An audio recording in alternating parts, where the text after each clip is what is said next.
레위기 6장 24절부터 7장 10절까지 돌아가면서 한 절씩 읽겠습니다. 여호와께서 모세에게 말씀하여 이르시되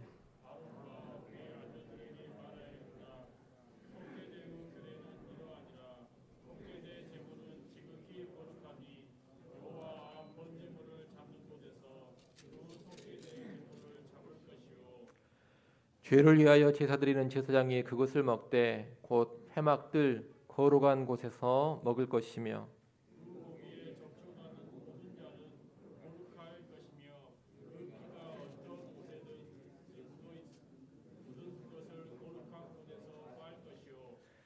그 고기를 토기에 삶았으면 그 그릇을 깨뜨릴 것이요 유기에 삶았으면 그 그릇을 닦고 물에 씻을 것이며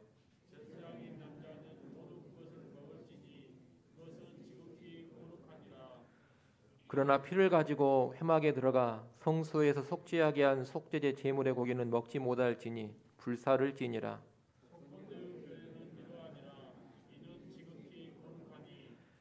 번제물을 잡는 곳에서 속건제의 번제물을 잡을 것이요 제사장은 그 피를 제단 사방에 뿌릴 것이며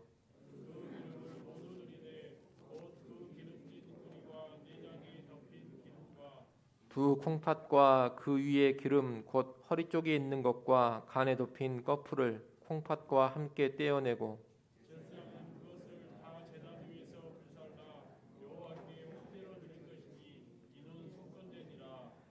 제사장인 남자는 모두 그것을 먹되 거룩한 곳에서 먹을지니라. 그것은 지극히 거룩하니라.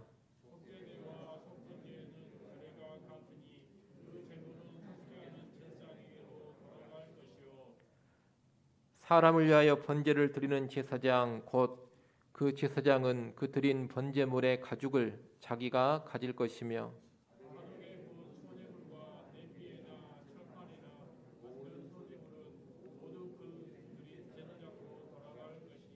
같이 봅니다.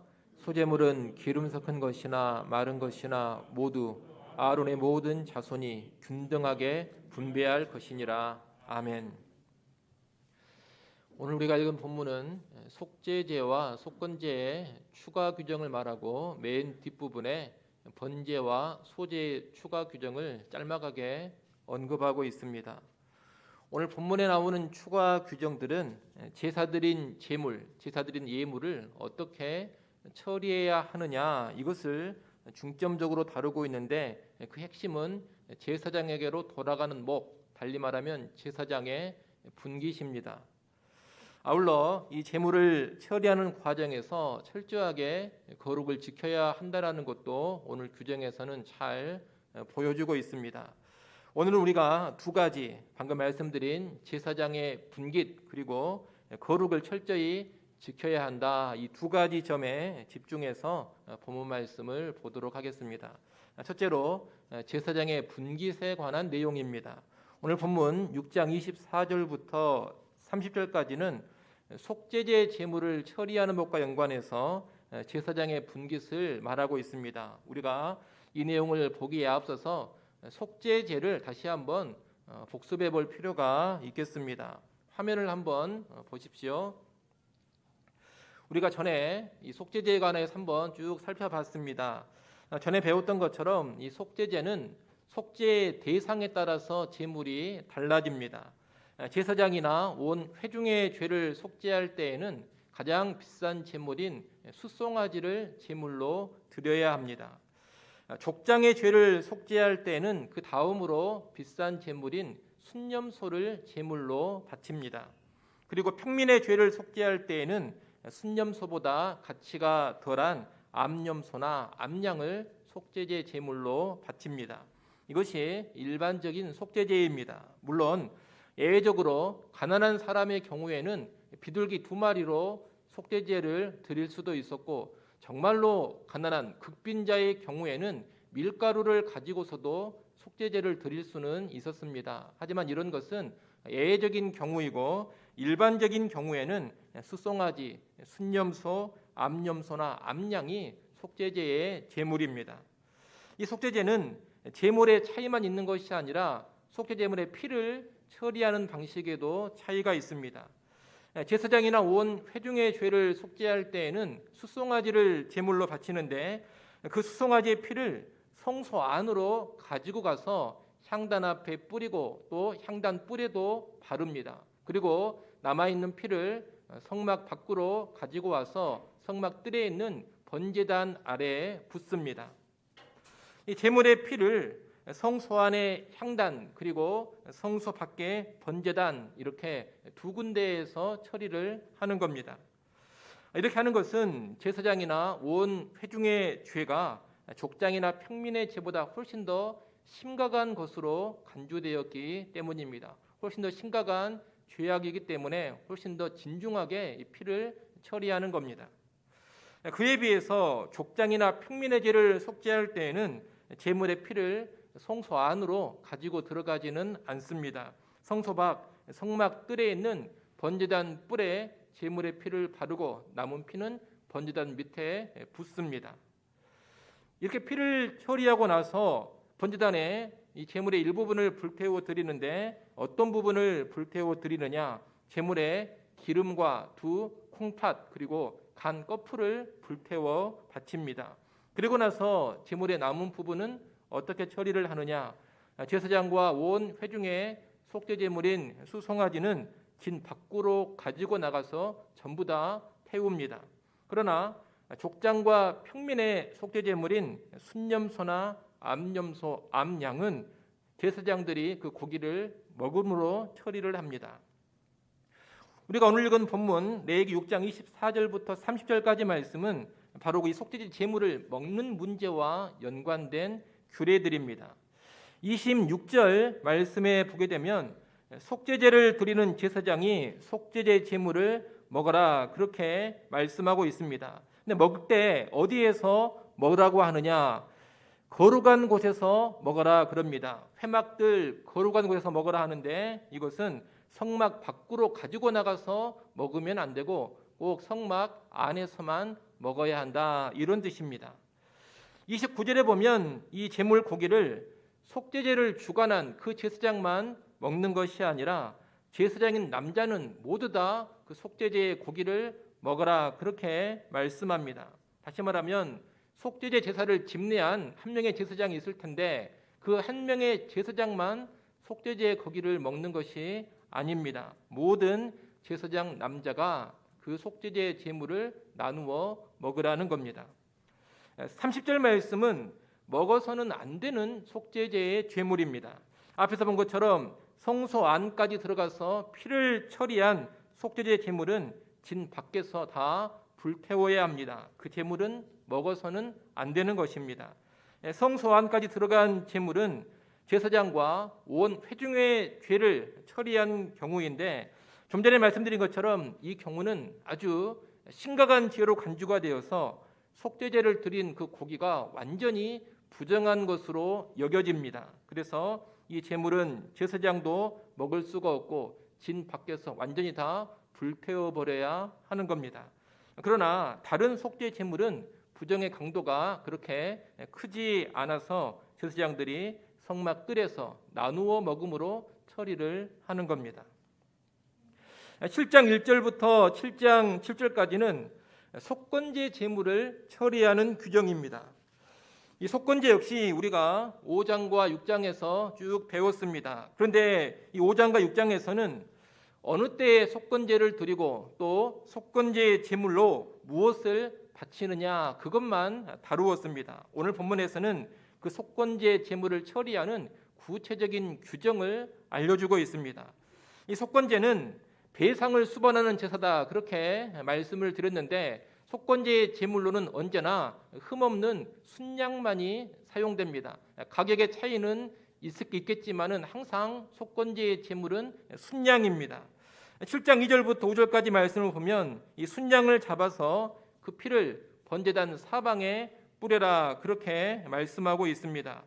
참고로 7장 2절을 한번 보십시오. 7장 2절에 보면 번제물을 잡는 곳에서 속건제의 번제물을 잡을 것이요 이렇게 말씀하고 있는데 이 부분에서 속건제 번제물은 번역이 잘못된 겁니다. 속건제의 번제물 이렇게 번역하면 안 되고 속건제의 제물 이렇게 번역을 해야 제대로 번역을 한 것입니다.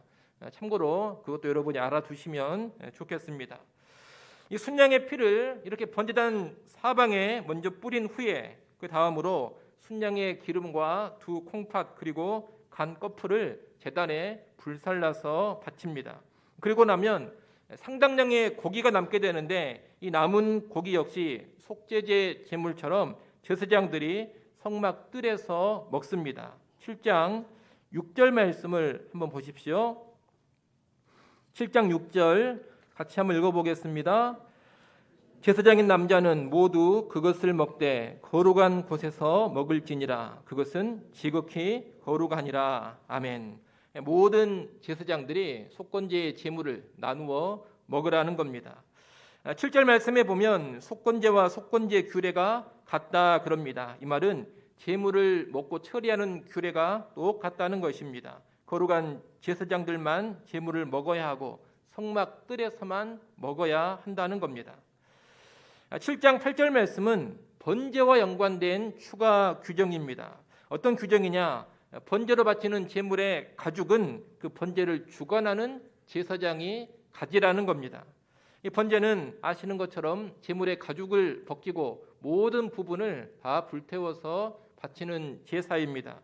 그래서 이 번제를 드리면 가죽만 남게 되는데 이 가죽은 누구의 소유로 하느냐? 그 번제를 집례한 제사장의 소유로 한다는 겁니다. 7장 8절 맨 앞부분을 보십시오. 7장 8절 맨 앞부분에 보면 사람을 위하여 번제를 드리는 이렇게 되어 있습니다. 사람을 위한 번제가 나오는데 이 사람을 위한 번제란 제사장들이 매일 아침 저녁으로 드리는 상번제와 구분을 짓는 번제를 가리키는 겁니다. 늘 아침 저녁으로 드리는 상번제가 아니라 일반 백성이 짐승을 가지고 와서 바치는 번제, 그것을 가리켜서 사람을 위한 번제라 그렇게 말하고 있는 겁니다. 유대 랍비들의 문헌에 따르면 상번제 제물의 가죽은 어떤 특정한 제사장이 개인적으로 소유할 수가 없다고 합니다. 이 상번제 제물의 가죽은 성막의 소유가 되어서 성막을 운영하는 비용으로만 사용하도록 했다. 그렇게 랍비들의 문헌에서 이야기를 하고 있습니다. 그러나 개인이 드리는 번제는 그 번제를 집례한 제사장이 그 가죽을 개인 소유로 삼는다는 겁니다. 마지막 부분인 7장 9절 10절 말씀은 소제와 연관된 추가 규정입니다. 9절 말씀에 보면 화덕이나 냄비, 철판에 굽거나 튀기는 식으로 요리를 해가지고 바친 소제물은 그 소제를 집례한 제사장이 갖는다 그렇게 말하고 있습니다.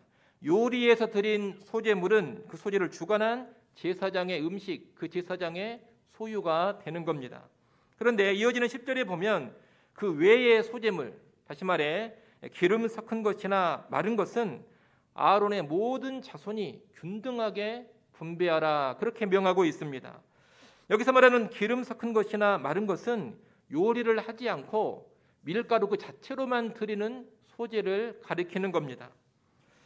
보통 대부분의 소제는 어떻게 드리느냐? 밀가루로 드립니다.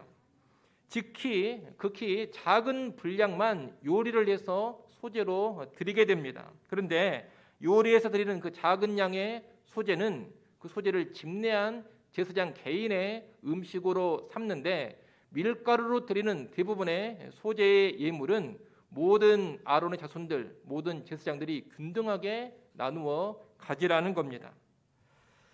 여러분 이렇게 오늘 본문에 속죄제, 속건제, 번제, 소제의 추가 규정을 간단하게 살펴봤는데 이 모든 추가 규정은 기본적으로 제사장이 먹거나 소유하는 것과 연관된 제사장의 분깃과 연관된 내용입니다.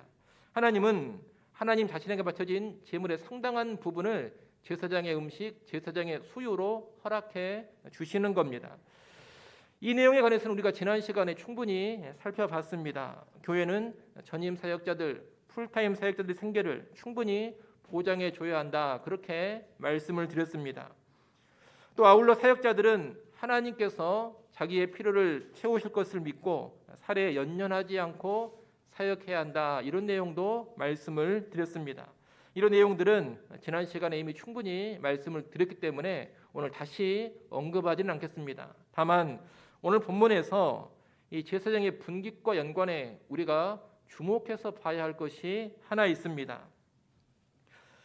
그것은 뭐냐? 이 제사를 집례하는 그 제사장들이 갖는 개인적인 소유물도 있지만 다른 제사장들, 아론의 자손들과 나누어 갖는 그런 분깃이 꽤 된다는 겁니다. 번제를 드릴 때에는 번제물의 가죽은 그 번제를 주관한 그 제사장의 개인 소유로 가져갑니다. 소제를 드릴 때에도 요리해서 드린 소제물은 그 소제를 집례한 제사장 개인이 가져갑니다. 이것은 분명히 수고한 제사장의 수고를 인정해 주는 것이고 그 제사장에게 수고의 대가를 주는 겁니다. 하지만 다른 제사장들의 필요를 결코 외면하고 있지 않습니다. 속죄제나 속건제 제물은 제사를 집례한 그 제사장만 고기를 먹지 않습니다. 모든 제사장들이 다 그 고기를 함께 나누어 먹습니다. 소제 역시 밀가루 소제는 아론의 자손들 모든 제사장들이 균등하게 분배해서 나누어 갔습니다. 이렇게 보면 제사장들은 수고한 만큼 개인이 얻어가는 것도 있지만 동시에 공동체 의식을 가지고서 모든 제사장들이 함께 나누어 갖는 그런 부분도 꽤 된다는 겁니다.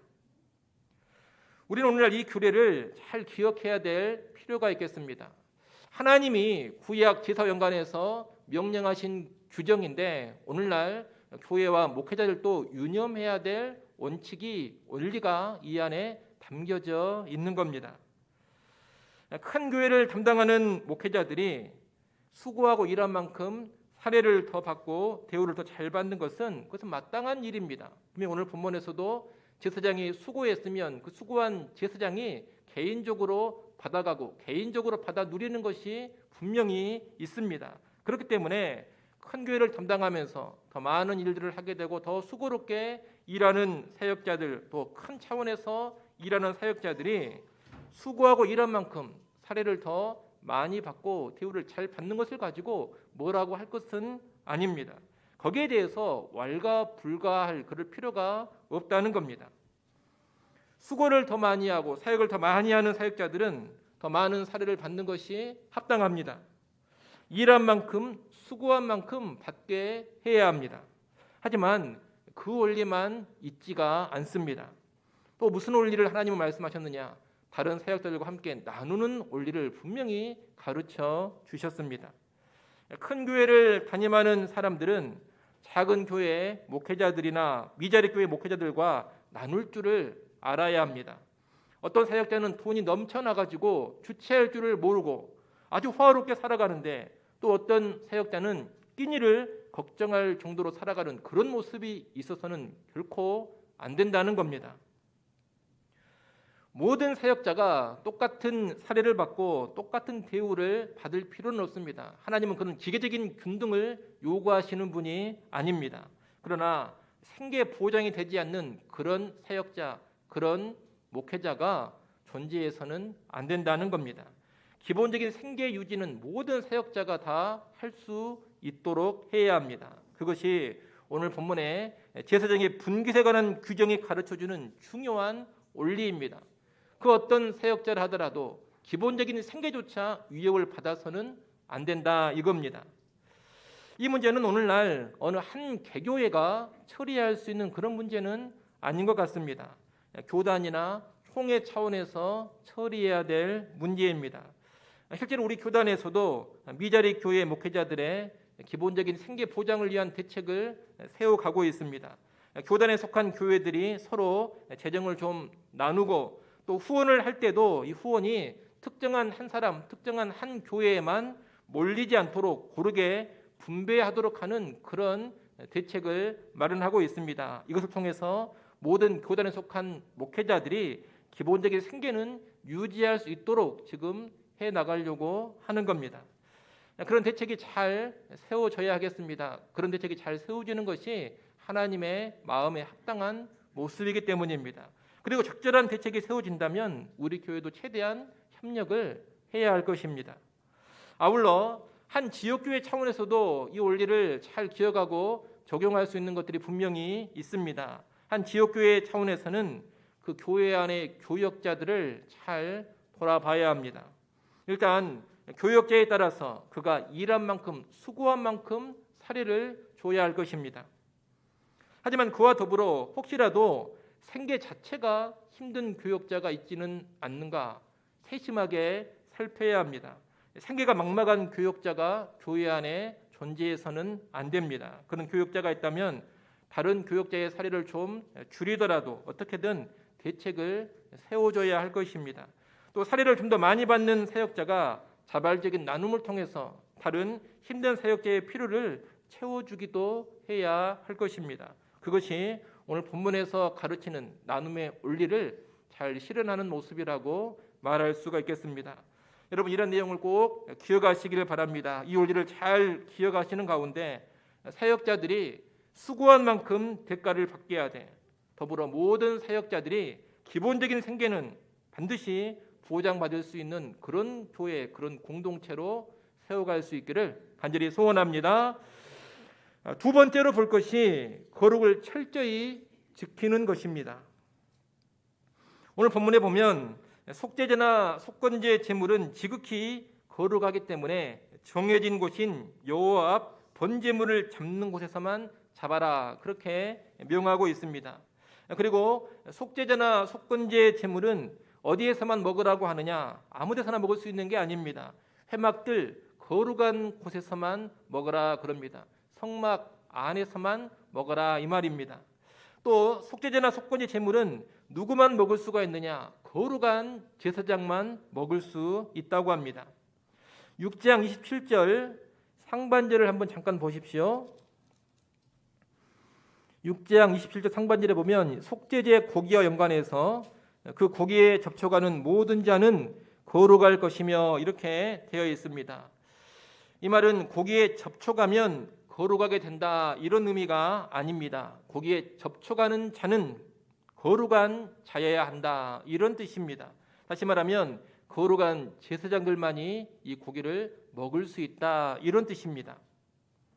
또 6장 27절에 보면 만약 속죄제를 드릴 때 속죄 제물의 피가 어떤 옷에 묻으면 그 옷을 거룩한 곳에서 성막 뜰에서 빨라 그렇게 명령합니다. 그 거룩한 피가 옷에 묻은 채로 성막 밖으로 나가는 일이 있어서는 안 된다는 겁니다.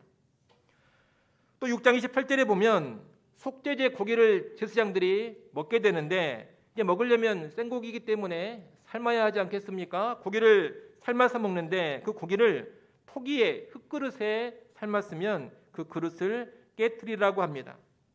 흙으로 만든 토기에 고기를 삶으면 그 고기의 기운이 흙 안으로 스며들기 때문에 씻는 것으로 닦아낼 수가 없습니다. 그러니 그 흙그릇은 깨트려서 파기시키라는 겁니다.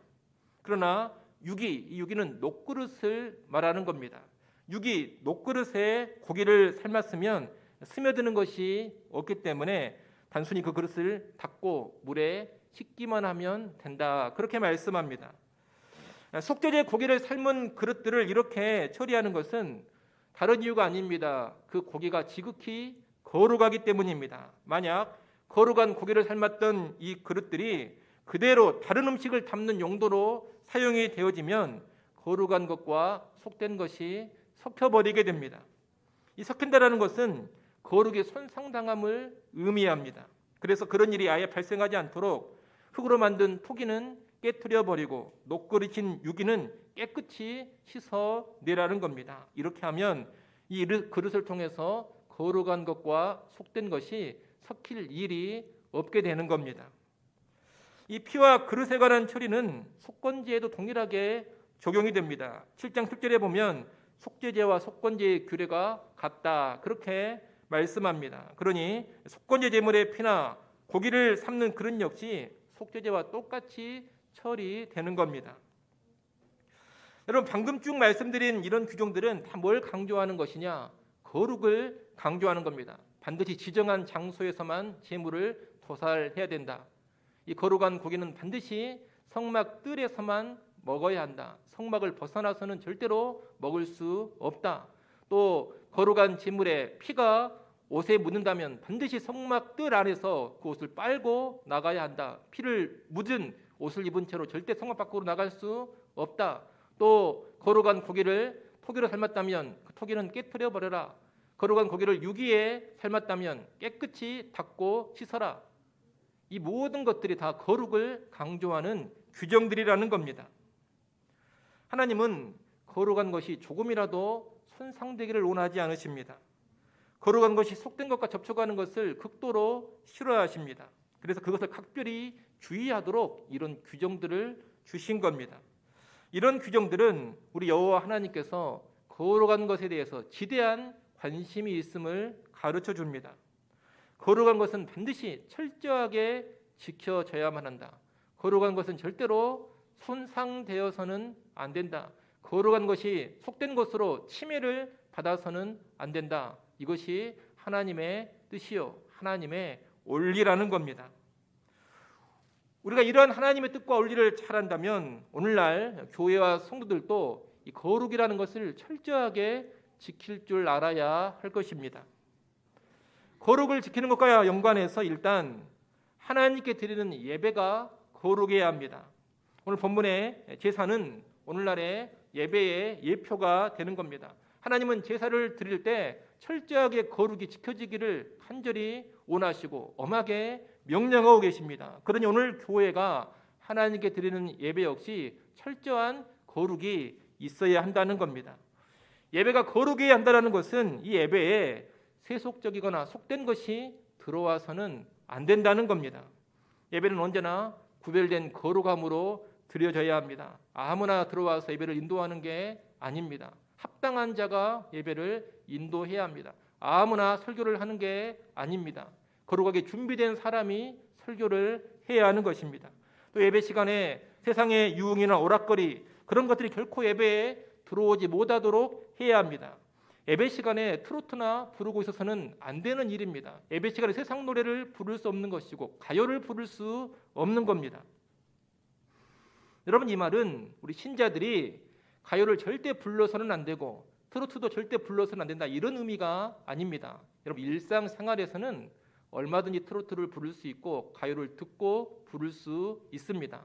다만 어디에선 하지 말라는 겁니까?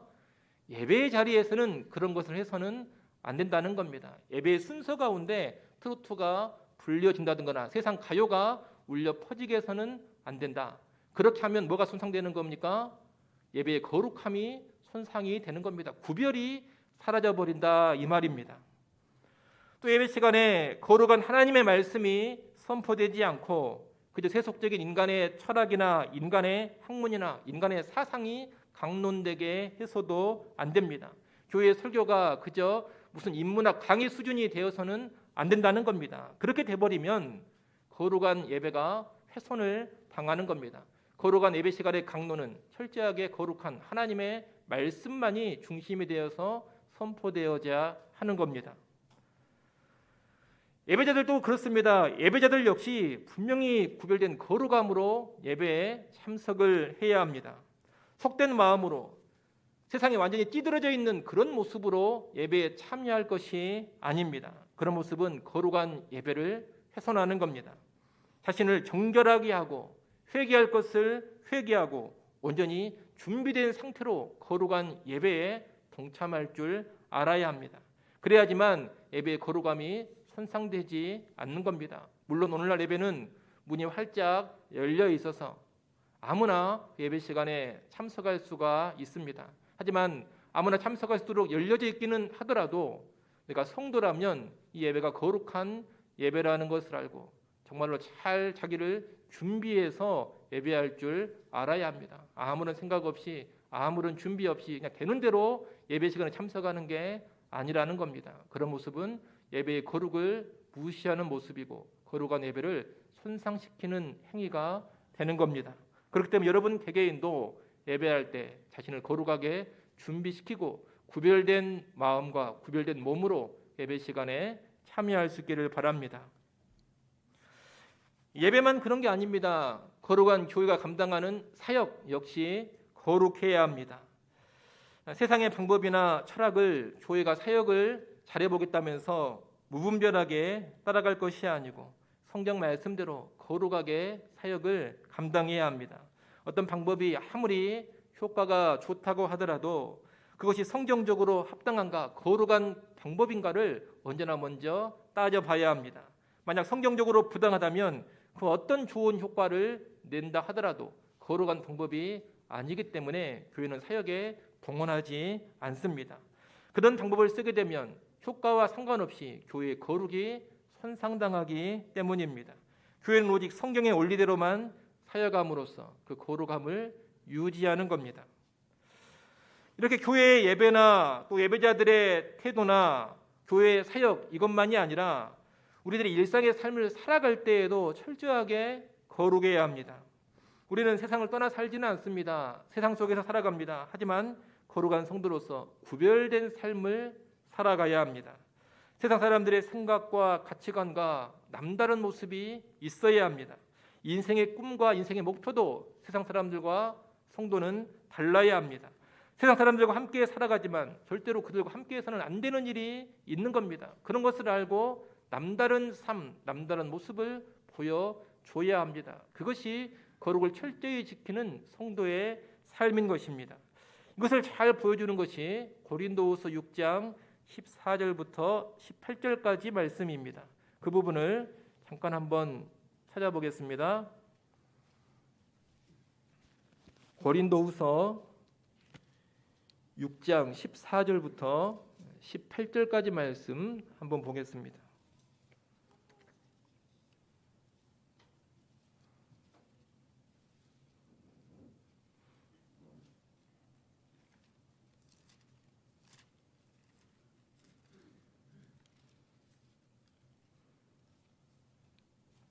고린도후서 6장 14절부터 18절까지 저 여러분 교도가며 읽어보겠습니다. 너희는 믿지 않는 자와 멍에를 함께 매지 말라. 의와 불법이 어찌 함께하며 빛과 어둠이 어찌 사귀며 그리스도와 벨리알이 어찌 조화되며 믿는 자와 믿지 않는 자가 어찌 상관하며 하나님의 성전과 우상이 어찌 일치가 되리요. 우리는 살아계신 하나님의 성전이라. 이와 같이 하나님께서 이르시되 내가 그들 가운데 거하며 두루 행하여 나는 그들의 하나님이 되고 그들은 나의 백성이 되리라.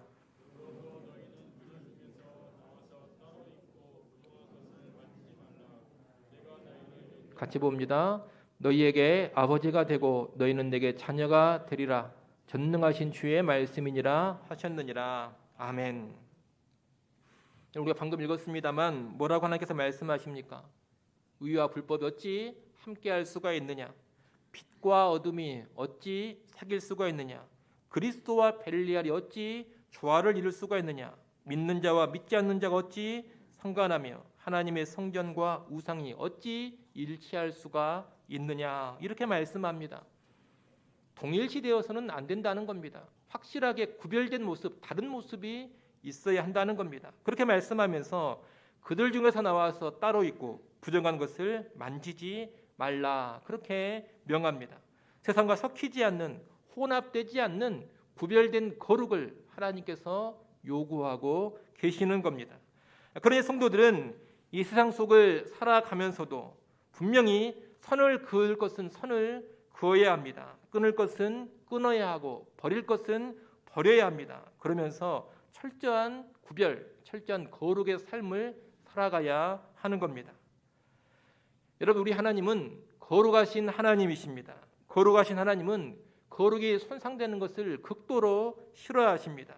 거룩한 것이 속된 것, 부정한 것과 접촉을 하고 혼합되는 것을 너무나도 싫어하십니다. 그래서 오늘 본문의 이 제사와 연관해서도 거듭해서 거룩하면서 거룩을 강조하고 계시는 겁니다. 이를 명심하시고 오늘 우리는 교회의 예배와 교회의 사역, 그리고 우리의 예배의 태도와 우리의 일상 삶에 있어서 하나님 요구하시는 수준으로 높은 거룩의 모습으로 살아갈 수 있기를 바랍니다. 그리고 결코 우리의 거룩이 손상되지 않게 하는데 철저히 깨어 있기를 간절히 소원합니다. 기도하겠습니다.